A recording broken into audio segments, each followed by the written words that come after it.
Hi, everyone. Heather Prekop, Senior Director, Global CPG here at Euromonitor, today with Matt Berry, Michael, Tom, and Howard. And as you may have seen, Matt and I both had attended the CAGNY conference last week in Orlando. And today we're here for a discussion specific on the food and drink space with Michael and Tom weighing in from the food standpoint, Tom being out of our London office, Michael and Howard from our Chicago office, and Howard weighing in from a drink space. And with that, Matt, I'll pass it over to you for the questioning. Okay, thanks, Heather. So those of you who read my recap know that I think the most interesting trend across food and beverage from CAGNY is the question of pricing and volumes. Basically, you're looking at a North American market with slowing population growth, expanding GLP-1 usage, and a consumer base very frustrated with rising prices, which suggests to me that volume growth is just not possible in the future in North American food and beverage, and it's got to be really a pricing first strategy. So I want to get everyone's thoughts, first of all, on that. How do you think this volume price dynamic is going to work in the future? And is there volume growth potential left in North America? I can kick that off. I think what struck me was the number of players at CAGNY talking about not just revenue growth management, right price, right place, right time, but specifically saying, the kinds of affordability measures that we take in emerging markets that we've done for years in a Mexico or in India or wherever that might be.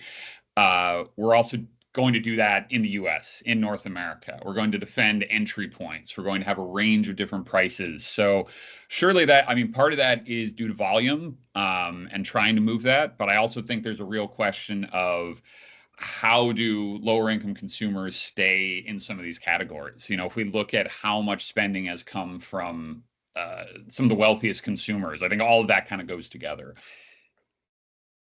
Yeah, and one thing I think that goes along with all this, Matt, is I put this idea to Michael the other week when we were talking, because I think that you've got to look at the fact that the consumers are weary of this period of of watching the pennies, cutting the costs.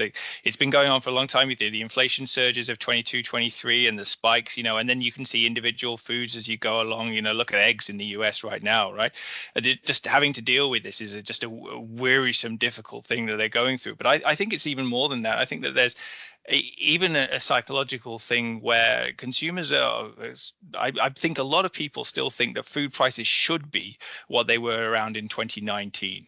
I think that there were 2 years of the pandemic where there were prices where the food, everyone had to buy more, to cook more, to eat more at home. So food prices were felt in a different way. Shopping was felt in a different way. Stores were experienced in a different way. People were locked down. They were cooking more for more people, all this kind of thing. And then we had 2 years of inflationary surges. We've had expensive food. Food prices haven't gone down. Certain things have still been going up, inflation where it is. I think a lot of people are looking back and saying, my food should be costing me what it cost me 5 years ago. And that's as if to say, in a normal 5-year period, I wouldn't have experienced inflation. Of course you would. Of course everybody would. But because of the things that have happened over those last 4 years or so, that people are still looking back to 2019 as being, this is where food should be. So, and we saw it in the CAGNY presentations, right? The companies are really concerned about the fact that they tried this pricing action, volume suffered, and now where do they go from there? And I think, Matt, this goes back to your point about is there going to be volume growth going forward in the future? It's a really difficult time, I think, to be considering price rises again. But where else do you go with that? Yeah, I think specifically for the beverages industry, where does the volume come from in the future? Well, the thing that I heard in those presentations was they're looking at incremental consumers, so consumers who aren't in commercial beverages, either in the emerging world, certainly outside of the US, outside of Europe, or it's going to come from incremental occasions, probably higher value, higher unit price occasions outside of the home occasions. Where they want to build share, they want to sell more premium beverages to consumers than they already do. But yeah, I think, certainly if you look at the results from Coca-Cola, the results from PepsiCo, in terms of the big refreshment brands that they have, there isn't any volume happening in the US. Basically, only trademark Dr. Pepper is the only company this earnings season that seems to be getting any volume growth, at least in CSDs in the US. So yeah, it really doesn't feel like long term. It does feel like a shift to Coca-Cola. I've talked about it for a while, but the shift to a more transactional view of volume in the US rather than just how many cases can we sell. Maybe just real quick to add to that. I mean, if we look at it from the food side, that sense of like incremental occasions, Pepsi has been talking about culinary for the better part of a year or more about not just selling our products in food service, but selling our products as part of food service dishes. So really thinking about like how are we part of like complete meals, not just as a product, but as an ingredient. And honestly, while we didn't hear much talk about this, we from the food players, we've seen so much in the realm of pet care and spending there that I would not be surprised if we saw more of our food and drink players starting to put a toe in the water there. 15 years ago, if you said Coca-Cola is going to be moving into alcohol, they would have, laughed you out of the room. They would have pushed back on that, and I would say, and did, and I remember that. But I would just say that in the period we're in with the pressures and the headwinds that we're facing, I think everyone's going to get a lot more agnostic about what categories they belong in and where those investments might take place. Absolutely. There was a lot of discussion about pet care. That's a good place also to plug the pet care discussion we're doing on another video, because that's such a fascinating category. But to pivot back to humans for a second, so one category I hear a lot about as a growth opportunity rather than as a threat, which is interesting, is GLP-1 users. There's been a growing recognition that GLP-1s are here, they're real, they're expanding, and they're going to reshape a lot of aspects of food and beverage. And it's being portrayed as an opportunity, right? Give them high protein, high fiber, hydrating products. And I'm curious, you guys speak to back GLP-1s. Is it really just an opportunity, or is there also a huge threat that needs to be thought about in this context? You can place me firmly in the huge threat camp. I think if we look at not just food and drink, not just food non-alcoholic drink, but also alcoholic drink, speaking with Spiros, our colleague, this in many ways, GLP-1 drugs target the highest per capita consumers of a lot of these products. And so while it is certainly possible to pivot, they are going, people still need to eat, they still have nutritional needs. That is a significant pivot, and I think I think we're only just starting to see a lot of players really come around to that. This isn't going to happen tomorrow. A number of players noted that we haven't really seen the impact yet. I think Pepsi said that, maybe Mondelez. But I do think over the next 5 years, we will see accessibility for these drugs increase. And so I think absolutely I see it more as a headwind at the moment. Don't know how everyone else feels about that. I would definitely agree with that. I think, the initial wave of response, I think, when these were coming out was I heard from a lot of companies was, well, we have X% of our portfolio is zero sugar products. We'll be fine. Consumers will just migrate to these zero sugar products. But I don't think that's necessarily going to necessarily be the case, or how these drugs have the capability to sort of rewire the brain in terms of what you're seeking in that beverage occasion. Mm-hmm. And so just if you it's not that you want less sugar, it's that you crave less sweetness. And so the way that you are engaging with these brands has fundamentally changed. So I think I would agree with Michael. I think this is, for a lot of the bigger brands in the portfolio, this is a very big threat in terms of if we have 10-20% of the population engaging with these drugs long term, that's going to be a threat to the refreshment part of the portfolio. If there is an opportunity, it comes in that functional side of the beverage portfolio. We still need to, if we are on GLP-1 drugs, we still need to remain productive. We still need to remain hydrated. And so these higher growth brands, frankly, at the moment, that are part of the the Pepsi portfolio, the Coca-Cola portfolio, those ones that have more kind of functional positioning, where it isn't just about sweetness, it isn't just that it tastes nice, it's a big part of your routine. That might be where the opportunity lies, but I think bigger picture, it is a threat. Yeah, and I'm gonna agree completely with Michael and Howard about the threat side rather than the opportunity side. But I will end this little bit of the conversation on a positive note in that saying there are opportunities out there in the world of food. You know, we've already seen yogurts doing pretty well with users who are using this stuff. Protein bars, snack bars, things like that seems to be the stuff that has easy portion control, not necessarily marked out, but just comes in those pretty easy small portions. The things that work with satiety, the things that have the high protein need, seem to be doing all right on this stuff. But I'm going to go back to a note of caution and say that we were only seeing the effects of GLP-1 drugs that are currently available in an injectable form, and the inevitability is that they become a pill and that they become easy to take, and that little psychological barrier that a lot of consumers have about, oh, I don't want to have to inject myself all the time with this stuff, disappears, and then even more people start to take these drugs. So overall, we're talking, definitely more in the threat column than in the opportunity column. Maybe And I think we're on the same page on that Okay. one. Oh, Heather, go ahead. And quick, just for context, I think this came up in our in a previous discussion and at the conference map, but for reference, 1 in 10 or about 10% are habitual or occasional users of GLP-1 today. So to your point, Tom, if that switches into more convenient form of pill, where does that go? maybe just thinking about, say, CAGNYs of yore, like 5-10 years ago, there was a time when there was a laser focus not that long ago on snacks, and how that was a growth category. And I think last year to some degree, but this year especially, we're seeing, again, much more agnostic, much more about anywhere the growth will come because of all these headwinds. I think we'll see more bets, and we'll see more interest in meals. And where can our full portfolio of products fit into like all of those occasions throughout the day?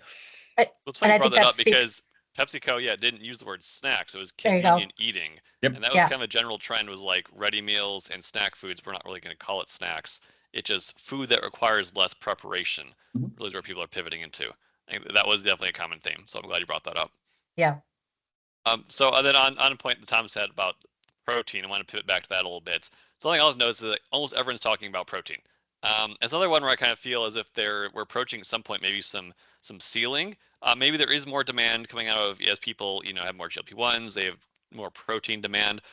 But it seems like everyone's trying to add more protein into everything, and at some point that has to reach some sort of endpoint, one would think.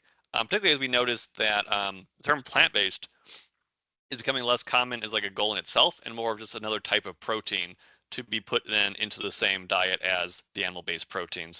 So if you're curious, have any thoughts about where protein's going, how long can it keep going like this, and how the plant-based dynamic plays into that? Go ahead, Michael. Okay, I'll kick it off then. I think, just looking at protein, I wonder, like any nutrient, there's a ceiling on how much you can use, right, in a day. But also, like, I question the degree to which this GLP-1s go to this to some degree. Protein is on people's minds in a way it hasn't been in the past, maybe. I wonder how much of this is just to add a certain health halo, and kind of the same way that we saw plant-based has been and continues to be used of, if you can point to something's protein content, that perhaps puts it in a different column in the consumer's mind than it might otherwise. So I think there is real demand from consumers, but I also wonder if this is just also a way to kind of place various products in a different area of perception. Yeah, and just I think that's absolutely right, Michael. And the key example of that is you go back and look at the CAGNY share outs and look at all the examples of cereal, breakfast cereal across those ones where they are being demonstrated, whether there are images saying these are in our healthy part of the portfolio, or they're all high protein. It's all on the front of the box. This is a version of something that is a higher protein, or this is. I think the interesting thing with protein as a nutrient is that we've got. We still see, increasing demand. It's in the consumer research we do here at Euromonitor. It's still very strong, even in countries where people don't want for protein at all. But it's the wider context, I think, is that we've been through a period where obviously fat was demonized a long time ago. Carbohydrate went through its demonization period where suddenly everybody was scared of eating bread, and now we go into what are we left with? Well, we're left with protein, and then protein gets all the hype, which is kind of like, oh, it fills you up as well, and it builds muscle, and it's really healthy and stuff. And then it becomes this thing where it's like, okay, we'll stick it on the front of the pack, we'll stick it on the front of the cereal. That's how you know this is healthy. Exactly what Michael's saying. So until we get these new I can't see what's gonna take over from this, and so I think that the emphasis still goes on there. I see your point exactly, Matt, that it's on everything, it's in everything. Where do we go with this?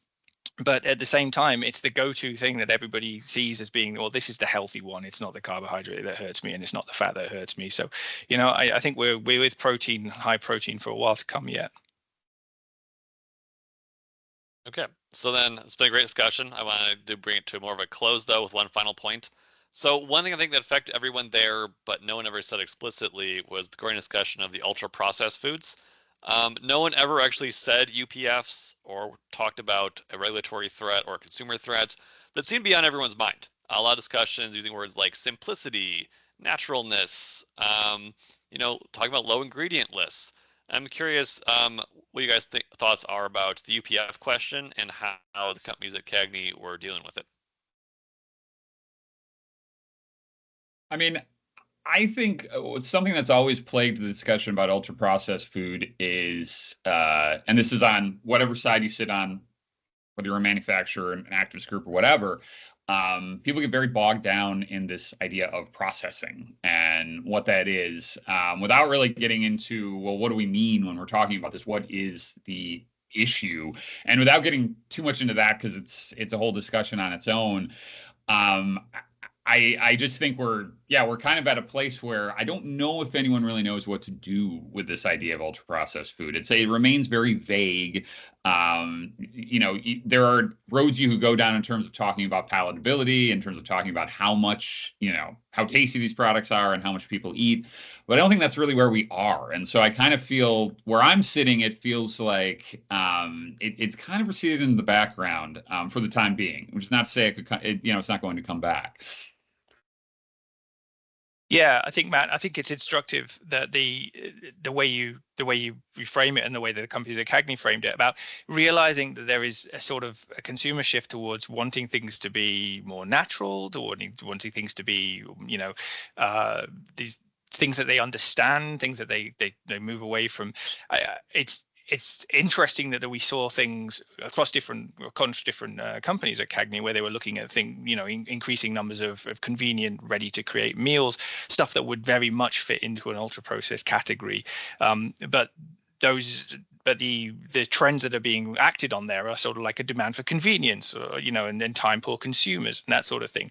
So there's a contradiction there, but I think it's also the case that the way they're talking about this stuff is because they know ultra processed foods as a concept is difficult and vague and scary sounding and not really defined, as Michael's saying.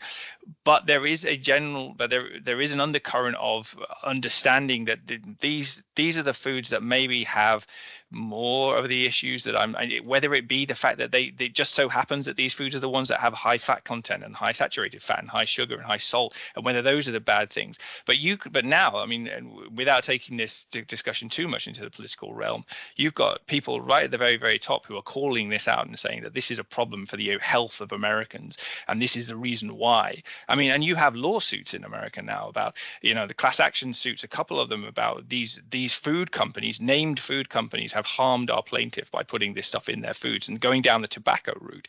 Now, whether anything will come with that, legal experts seem to think is very unlikely. But this stuff is suddenly getting higher and higher profile. The idea that foods that people were picking up off the shelves and putting in their shopping cart are now things to be looked at and considered. And again, our consumer research shows the number of people who are looking at closely at food labels and ingredient labels is increasing. So the scrutiny of these foods is getting higher, and all these companies have to be cognizant of that.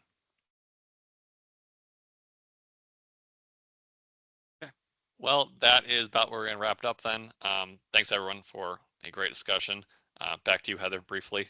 Yeah, great. I just want to say, be on the lookout for these faces, these names. They publish a lot, not only on our blog, also for subscribers, our Passport portal. So stay tuned. But thank you all for the great conversation. Everyone.